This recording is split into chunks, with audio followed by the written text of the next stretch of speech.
Iniciamos este nuevo episodio de Hitos de la Historia, este podcast que ustedes pueden ver a través de YouTube, Facebook, que pueden escuchar también a través de Spotify y Amazon, y que hoy día va a estar dedicado justamente a la ficción, la no ficción. Vamos a conversar con un periodista, pero que se ha dedicado a hacer guiones y a ser productor también de conocidas series y teleseries para los que les gusta la televisión. Hoy día está junto a nosotros Luis Emilio Guzmán, a quien le damos las gracias que haya participado de este episodio. ¿Cómo estás, Luis Emilio? Bienvenido. Bien, Armando, muchas gracias por la invitación. Bueno, la pregunta que le hacemos a todos nuestros invitados es, tú eres periodista, pero también te dedicaste a hacer guiones y ser productor. ¿Cuál es la motivación para primero ser periodista y luego para finalmente dedicarte a escribir, que es finalmente lo que haces? Bueno, básicamente yo creo que tiene como denominador común el amor a la historia, el amor al relato, el amor a la lectura en mi época, que estaba muy ligada a leer diarios, a leer revistas, a leer novelas, a leer reportajes, y así nació como mi interés, primero para estudiar periodismo. Yo quería ser crítico de cine o quería ser periodista deportivo, una de las dos. Y luego, ya cuando estaba terminando periodismo, cuando ya al tercero o cuarto, me di cuenta que se me daba mejor inventar las historias que reportearlas. Y ahí también, bueno, me agarró mucho la ficción. Cuando ya salí de periodismo, no ejercí nunca, ejercí solo en mi práctica y me fui a estudiar ficción a España me fui para allá, en el fondo, como que la ficción ahí me agarró muy potente. Y en España, ¿cómo este desenvolvimiento? ¿Qué adquiriste? ¿De qué te nutriste ahí cuando estudiaste en España? Bueno, me fui a hacer un posgrado en guión de cine y documental. Y básicamente lo que adquirí fue como confianza en mí mismo, en que sí podía escribir guiones, en que sí podía ganarme la vida en esto. Justo en esa época era yo bien joven, ¿no? Tenía 25, 26 años. Salió que un guión que yo había escrito en mi vagancia de vacaciones se iba a grabar, se ganó unos fondos. Fue la primera película que hice, que se llamó Paraíso B, que la dirige Nicolás Acuña, y como que se agrandó. Entonces ahí dije, bueno, tal vez puedo vivir de eso, sobre todo la confianza en esa época, que parecía como súper ilusorio, de vivir de la ficción, que es algo que en este lado del continente es como súper revolucionario para mí, y sigue siendo mi mayor orgullo. Mi mayor orgullo no es la serie o la calidad de la serie. Mi mayor orgullo es que pude vivir a partir de la ficción, que algo que en un momento se dudaba cuando yo partí en todo esto. ¿Y Paraíso B, la trama, cuál era? La trama cuenta la historia de un grupo de jóvenes que tienen una especie de oficina de apuestas clandestinas de caballos de carrera, y llega uno de ellos, le hace una trampa al dueño, que es como una especie de mafioso, y ahí les queda la embarrada. Es básicamente una historia como muy de ficción, de pasión, ambientada allá en el barrio Independencia, cerca del hipódromo. Y tiene todo es como una especie como de historia policial de mafiosos ligados a las apuestas de la carrera de caballos. Eh, Vamos a hablar de tus guiones porque hay mucho material ahí, y vamos a hablar de series. Yo creo que una de las que más captó la atención por el impacto que tuvo el grupo es en la que dedicaste a Los Prisioneros, que es Sudamerican Rockers. ¿Tuviste que basarte en la historia original de ellos? ¿Cómo fue el trabajo ahí para o escribirla finalmente? Fue un trabajo previamente inspirado en algunas conversaciones de los periodistas con Jorge González, que relató un poco la historia de su vida. Y a partir de eso fue también como, eh, también entendiendo que era una serie de ficción, tratar como de buscar los nexos de la música, del tras bambalina, en términos de cómo se creó, como un grupo de amigos crearon una banda de rock, y cómo la vida de ellos influía sobre todo en las canciones, que yo creo que era como, tenía esas dos como raíces. Y claro, hubo una investigación previa, pero también hubo harto de ficción, que fue en estos casos, como cuando me toca como trabajar con hechos que sucedieron, la palabra clave es inspirado en hechos reales, porque a partir de ahí uno viene con la ficción, porque si no, claramente haría un documental que es más ligado a los hechos, pero sí tenía mucho de realidad, muchas conversaciones, recuerdo sobre todo de Jorge, me acuerdo cómo comprar la primera batería, el hecho de que el papá de Jorge fuera vendedor viajero, su pasión por personajes como Sandro, Rafael, etcétera, etcétera, y todo lo que les tocó vivir en el liceo en San Miguel, que era como re importante. Así que sí, fue un trabajo muy bonito y que la gente también siento que le gustó harto. ¿Y cómo es el proceso para escribir un guión? ¿Cómo comienza? ¿Cuánto tiempo te demoras? ¿Cómo el día a día, por ejemplo, lo toma, lo deja, va buscando información, va recopilando datos? ¿Cómo es el escribir un guión? Yo creo que lo primero que hay que hacer es tratar de leer e investigar todo lo posible sobre el hecho, si es que es basado en casos reales, y si es que no, si es que uno se va a inventar una ficción, tratar de basarse mucho en la época. Yo tengo como tres cuando le hago clase a mis estudiantes de la Universidad de Chile. eh, yo hago con mucho énfasis en el tiempo, en el lugar y en la época. En el fondo. En qué época sucede, en qué año, en qué lugar y en qué ciudad o pueblo o sociedad se transcurre. Entonces, una vez que uno tiene como el background, el escenario en términos de dónde se va a desarrollar la acción, uno lo que siempre hace tiene que decir si es que esto va a ser una serie o una película. Si una película es una historia de principio a fin, en donde el hecho en cuestión o el mundo o el evento, por ejemplo, un robo, un asalto, una guerra o una historia de amor, es muy importante. Pero en la serie es más importante el lugar y sobre todo los personajes. Los personajes en una serie es muy importante porque es donde donde se basan en general la serie, en el desarrollo de los personajes. Y ese desarrollo de los personajes tiene que ver mucho también con sus secretos, con su pasado, con cómo ir escarbando, ojalá temporada tras temporada, como decimos en términos de guión, como que ese limón se pueda exprimir harto en términos de que vayan saliendo harta historia de ello.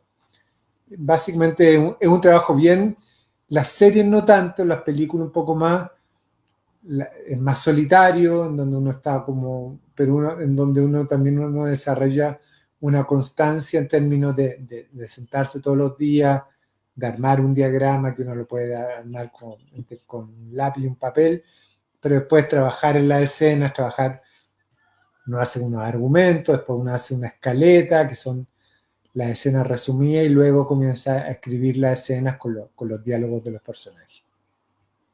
¿Y cómo el trabajo, por ejemplo, con directores, con empresas que producen series, que producen películas? Ellos te buscan, te dicen, mira, ¿sabes qué?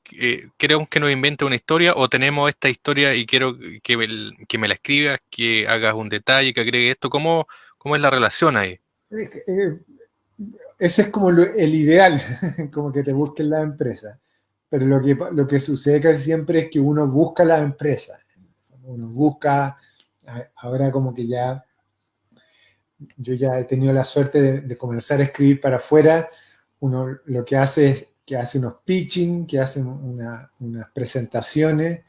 Ahora, bueno, todo esto de la era digital, muy de la mano con la pandemia, también nos ayudó en el sentido que entonces yo le hago pitching a través de Zoom o de la plataforma que sea a Amazon, Netflix, Paramount Plus, etcétera, etcétera. Y ahí, si les gusta la idea, ellos, claro, ahí te contratan o contratan a, en este caso yo tengo una productora con unos socios mexicanos ahora, y nos contratan para desarrollar primero la historia en sí y luego los capítulos. Pero uno los busca, no es que te busquen. En Estados Unidos te buscan, claro, porque ahí uno tiene un agente, tiene un representante, que él, de alguna forma él como que te vende para que te contraten. Acá en Sudamérica todavía es al revés. Y me imagino también que entonces hay mucho de ir probando, ¿o no? Porque hoy día hay un tema por ejemplo, si no te buscan es porque también tú tienes mayor libertad para ofrecer un producto.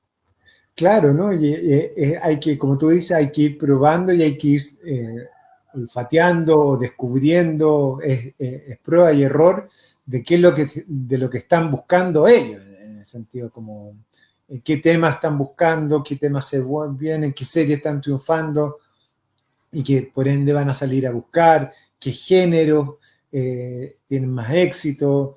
Eso es un constante ir aprendiendo y muchas veces los productores te dicen, mira, por ejemplo, te doy un ejemplo. Hace 5 años fue el boom de las series de narco, de narcotráfico, etcétera, etcétera. Y ahora uno va a ofrecerle una serie del mundo narco y te van a cerrar la puerta de entrada. O sea, te van a decir, esto está acá de series de narco. Y es bien cíclico todo eso, ¿no? Como a veces, ahora, por ejemplo, están buscando mucha comedia, yo creo porque el mundo está más deprimido. Y entonces como que va variando y uno tiene que ir olfateando lo que va sucediendo y qué Hay es lo otra que están que, buscando.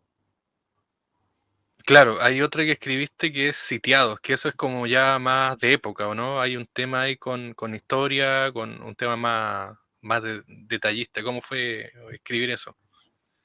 Bueno, Sitiado es una idea que nació a partir de una serie que escribí y produje con Nicolás Acuña, con el cual yo he trabajado mucho, fuimos socios mucho tiempo, y que es un gran director, y que cuando estábamos haciendo una serie previa que se desarrolló para el Bicentenario, que se llamó Algo habrán hecho por la historia de Chile, en algún momento el recorrido de esos casi 400 años que hicimos en 8 capítulos, que fue una locura, pasó o se conoció lo que se llamó el desastre de Curalaba, el momento en donde un grupo de españoles quedaron sitiados cerca de Villarrica.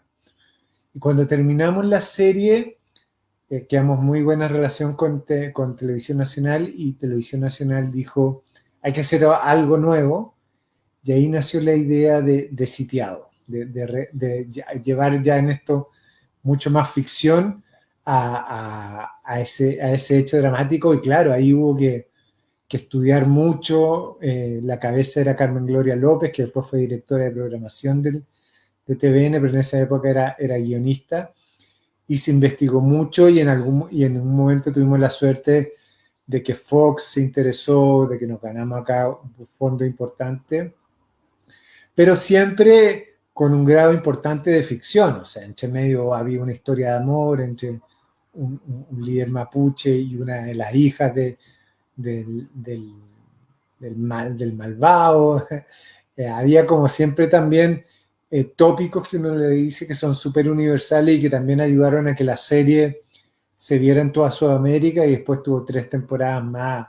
Ya después era una historia en Colombia, ya ni me acuerdo, o en México, sitiados 3, pero que siempre estaba como la idea, bueno, y que era en ese momento muy apasionante, en el hecho de que, no sé, un grupo de 50 quedó sitiado y terminaron entregándose 5, terminaron comiéndose los muebles, los libros, porque claro, los mapuches lo que hicieron no lo atacaron, sino que básicamente los sitiaron.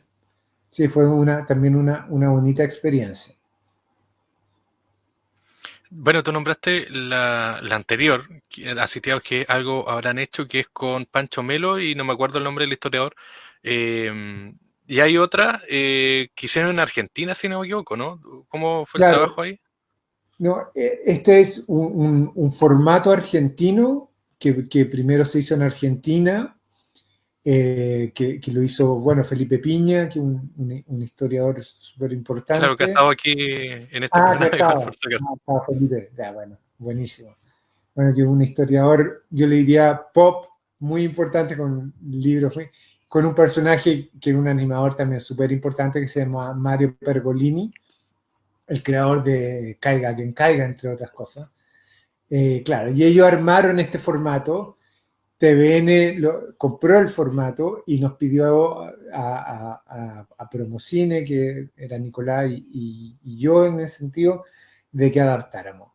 Nosotros adaptamos en 8 capítulos desde la llegada de Pedro Valdivia, hicimos casi 400, 500 años y fue un trabajo muy, muy bonito donde yo aprendí mucho de la historia de Chile y lo más gratificante que me toca es que es un programa que todavía se ve mucho en los estudiantes, cuando tienen que dar la PSU para historia, todavía muchos alumnos me comentan que lo vieron para estudiar para la PSU y, y sí, pues no, fue súper interesante. Además, el formato yo lo encontraba muy, muy atractivo. Cuando yo veía al argentino decía, esto hay que hacerlo chileno.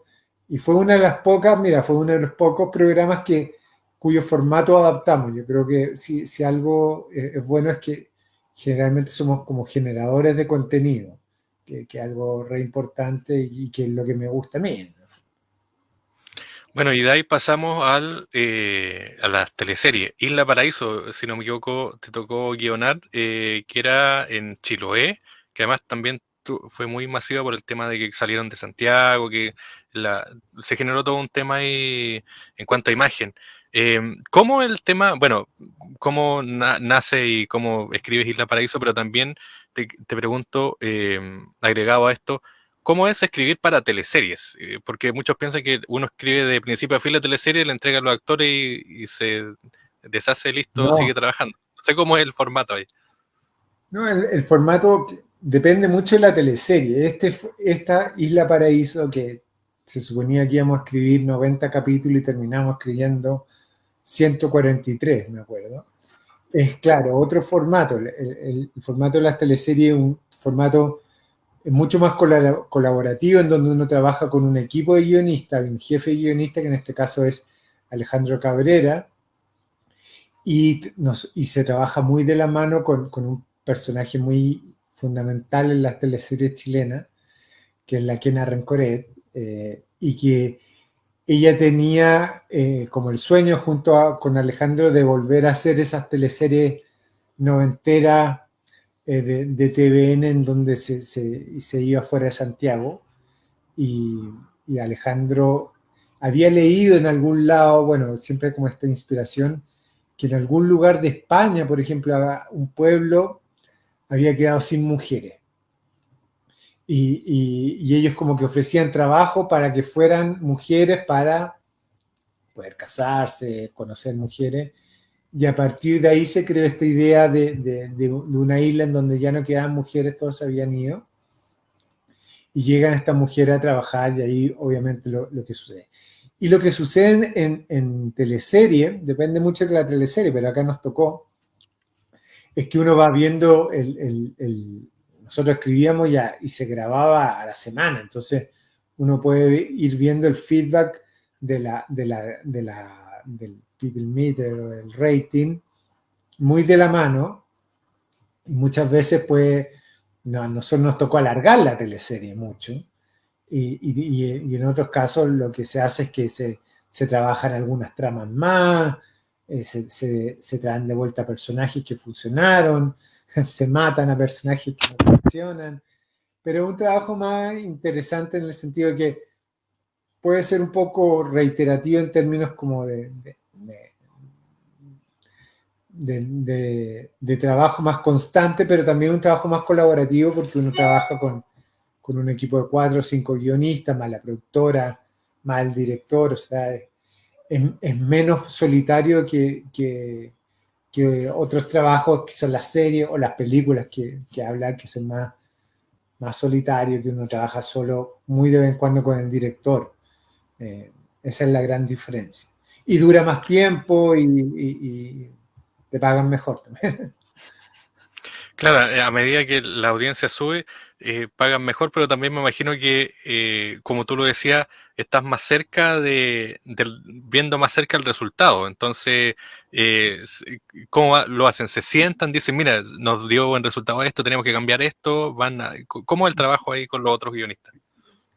Claro, llega como, hay un feedback constante con los productores en términos de, muchas veces lo que más se cambia y uno no lo sabe y después le echan la culpa a los guionistas, es por temas de producciones, como, pero ¿por qué ya no aparece esa casa? Bueno, en la casa cobraron el triple arriendo y tuvimos que sacarla y meterla en otra casa y ahí hay que hacer toda una historia.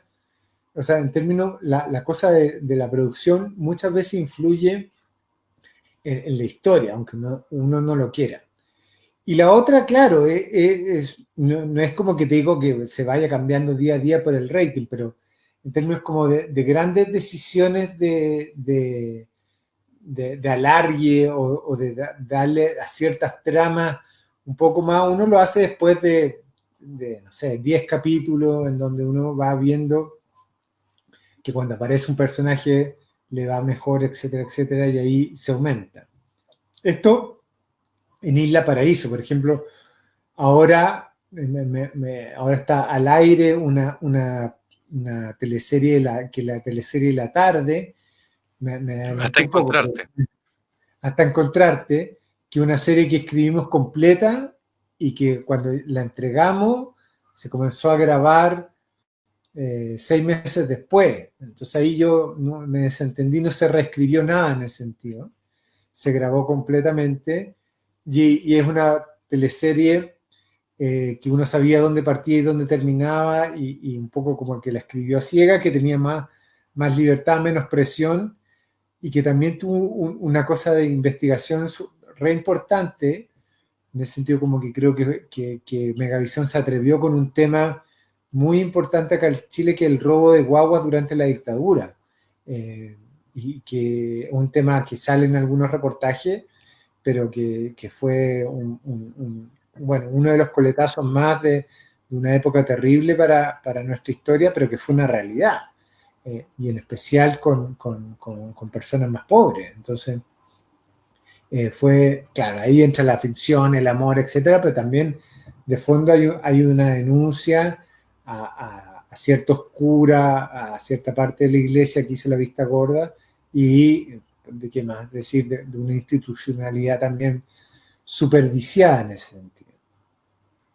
Bueno, ahí no sé, puede que me equivoque, pero me hago cargo de eso. Hay muchos que dicen que Gerardo Joanón tiene una particular, un particular parecido con el sacerdote de la serie.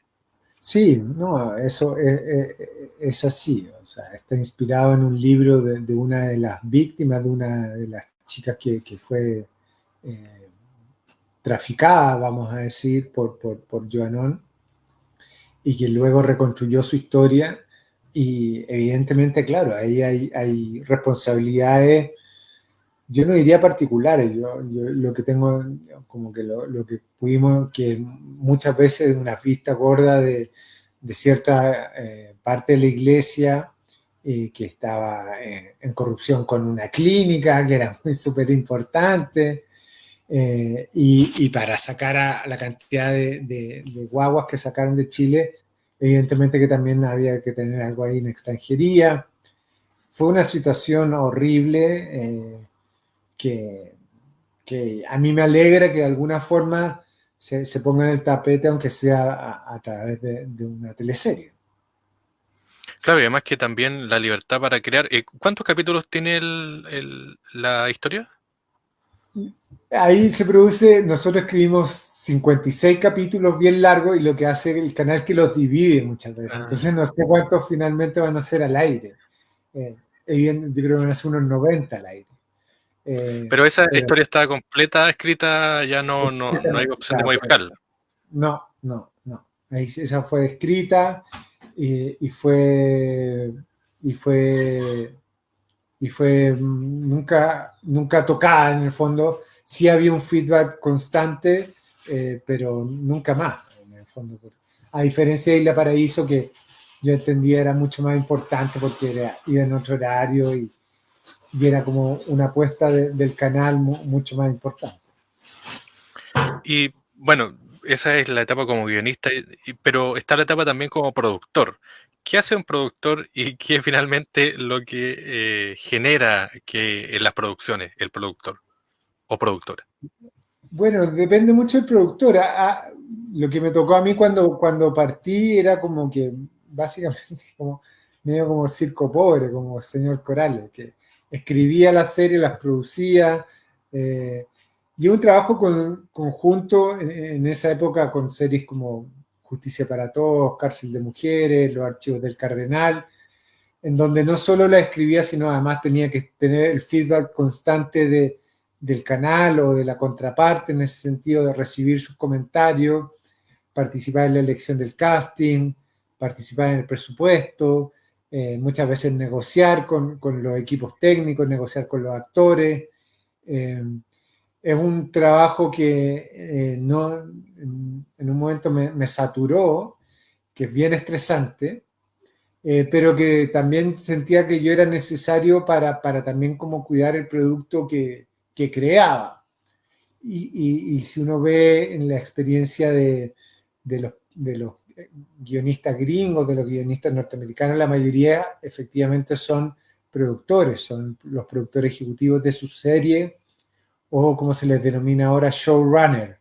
El showrunner no solo crea la serie, sino que es quien responde frente a un Netflix, Paramount, por la serie. Entonces, el showrunner, que la mayoría de las veces es el escritor, es el que contrata al director, es el que contrata a los actores, es el que está en la sala de edición, es básicamente como el responsable final de lo que sale al aire. Que acá en este lado todavía no se da, pero de alguna forma eh, hay como ciertas luces de que la cosa va para allá. Nadie conoce mejor las historias que sus propios creadores. Tiene otro Es como lado que la es más película, fome, que es como, es como la dale, película dale. que hizo Jim Carrey, esto donde lo toman de niño y va creciendo y publican todo eso a través de la televisión, ¿o no? Como ese, como el personaje que parece Claro, que era el sí, director, exactamente. positivamente hablando. Sí, claro. Claro, es como uno crea a su hijo y lo deja ahí en la cuna es cuando ya lo emite Netflix. Pero sí, un trabajo bonito, pero bien estresante. En algunos momentos uno dice, mira, yo solo escribo, no quiero salir de mi escritorio, no quiero lidiar con nadie del equipo técnico, menos con los actores o las actrices, y me ahorro hartos dolores de cabeza. Depende del proyecto, yo creo. Hablaste también de dos series que yo diría que también generaron un gran impacto, que es Cárcel de Mujeres, que también se ponía en la palestra, se ponía sobre la mesa un tema que hoy día en Chile todavía es un tema que tiene gente que, bueno, que le gusta conocer eso y otros que no lo quieren ver, que es el tema de la cárcel y la delincuencia y todo lo demás. Y el otro que también era un tema que en algún momento explotó, que es los archivos del Cardenal. Cómo fue crear también esas dos historias? Mira, Cárcel de Mujeres fue un proyecto que hicimos con Nicolás después de una serie que también fue nuestra primera serie, que se llamó Justicia para Todos, que una serie inspirada, en esa época estaba recién partiendo la reforma procesal. Entonces yo era muy fanático de una serie histórica que se llama La Ley y el Orden, y dije, para apoyar esta nueva reforma, hagamos una serie parecida, donde veamos a los fiscales investigar junto con la policía, pero veamos también cómo van a ser estos nuevos juicios orales con jueces, abogados defensores, algo que en Chile no existía, porque acuérdate que antes el juez era Claro, quien era todo. investigaba, era todo. Y ahí tuvimos 2 temporadas que fue súper interesante porque además aprendimos a hacer serie. Y luego yo le dije a Nicolás, hagamos algo que no era dentro de también lo policial, pero vámonos al otro lado que nunca lo hemos visto, a la vida de los presos.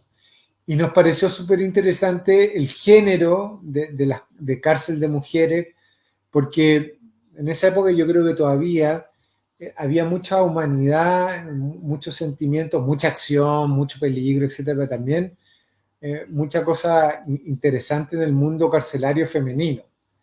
Y ahí lo que hicimos fue investigar en la cárcel. Me acuerdo que fuimos a toda la cárcel de San Miguel, hablamos con las presas. Por supuesto, tuvimos que inventar mucha ficción para que fuera una serie entretenida. Pero sí yo creo como que había un tema bueno, del estado insalubre en la cual vivían, el tema como del amor que se creaba adentro, el tema me acuerdo en esa época pusimos un personaje transgénero, y también tocamos el tema que para mí es lo fundamental, que son las reas que tienen hijos, en el fondo, que un drama que muchas veces viven con los hijos en las cárceles, en algún momento se tienen que separar de ellos, y que es el motor para tratar de salir. Y la realización fue súper complicada porque tuvimos que armar una cárcel en un lugar ahí en el Parque Los Reyes, un lugar que se llama La Perrera Arte, no sé si te suena. Ahí armamos la cárcel de mujeres, pero fue una bonita experiencia también, fue como, pero muy estresante porque ahí también yo tenía que ser productor, ahí fue medio señor Corales todo. Y los archivos del Cardenal, que también estuvo, ¿cuántas? Bueno, los ¿Tres? archivos del Cardenal, Tres temporadas. sí, los archivos del Cardenal fui guionista y productor. Es una idea original de Josefina Fernández, que es una hija de uno de los abogados de la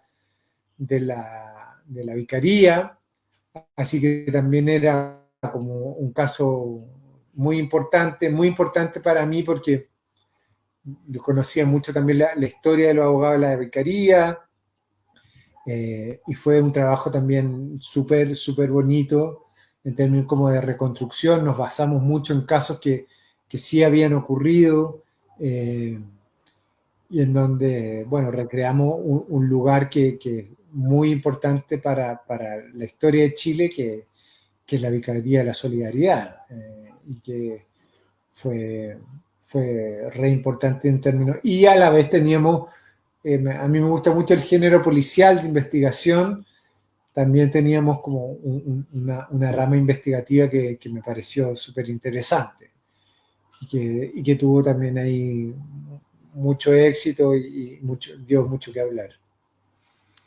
Y hoy día, Luis Emilio Guzmán, ¿en qué estás? Sé que estás haciendo clases, obviamente, en la universidad, pero ¿en qué más estás trabajando proyectos?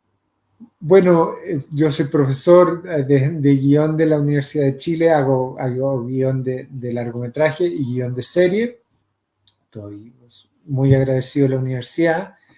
Y como te decía, hace un año formé una empresa con dos socios, actores, uno chileno que es Tiago Correa, que vive en México, y el otro que es un colombiano que se llama Cristian Tapan, y formamos una empresa que se llama Wannabe Films, que por suerte le ha ido bastante bien. Entonces ya eh, hemos vendido un proyecto de largometraje para Paramount Plus, y ahora hace 2 semanas también ya se firmó un acuerdo para desarrollar una serie, una comedia en México, eh, para Amazon. No puedo decir mucho más porque recién está ahí como en desarrollo, pero sí estoy muy contento en el sentido de poder salir de la frontera, tener una empresa, tener socios que están en un mercado muy importante que es México. México, Colombia, Estados Unidos, España también estamos apuntando, y que me ha sido como muy revitalizador en términos como de no quedarse estancado. Chile es un mercado pequeño, que está creciendo, pero que al lado de mercados como el colombiano, el mexicano, es pequeño. Y también como darse cuenta de que uno sí puede vender formatos, ideas que son súper bien recibidos allá. Y que en el fondo como eso tiene bonito esta profesión, que es bien universal en el sentido, y que si uno tiene buenas historias pueden triunfar en cualquier lado. no quiero terminar sin antes preguntarte por el tema de todas estas plataformas, Netflix, Paramount, Amazon, em, ¿son el futuro o son también un color dentro de muchos? Porque hoy día parece que la televisión también tiene alguna crisis o ha sido golpeada por las plataformas y parece que el futuro está más en las plataformas que en la televisión o en otros formatos. O sea, yo creo que es el presente más bien las plataformas. Yo creo que evidentemente que la televisión abierta o la televisión tradicional está viviendo una crisis ya hace una década, en términos de rating, de popularidad, y esto otro es, yo creo, el presente. ¿Qué va a ser el futuro? No, no se sabe. Yo creo como que va a ir mutando. Yo como ya romántico espero que las salas de cine no desaparezcan. Creo que se puede hacer una interesante fusión. Creo eso sí que es un momento para el mundo audiovisual y sobre todo para los guionistas, que yo le digo mucho a mis alumnos. eh, Nunca hubo tanta interés por la ficción, por hacer series, nunca hubo tantos canales que estaban buscando, pero a la vez nunca hubo una competencia tan, entre comillas, universal. En el fondo que yo piché en un momento para Amazon y que después vengan un guionista de Perú o de Venezuela. O sea, nunca había tampoco tanta gente interesada en venderle a esas mismas plataformas. Entonces, yo creo que un presente, yo creo que puede pasar mucho parecido con la época de los startups, que es como cuando se crean todas estas empresas.com, que solo algunas funcionaron. Yo creo que finalmente solo algunos de streaming van a funcionar, que se van a quedar, que van a ir mutando, pero el presente es súper atractivo para generadores de contenido y generadores de historia, que es finalmente lo que uno hace. Así que yo creo es un buen tiempo para los guionistas y las guionistas, Y obviamente. esperamos también que siga siendo, además por la historia.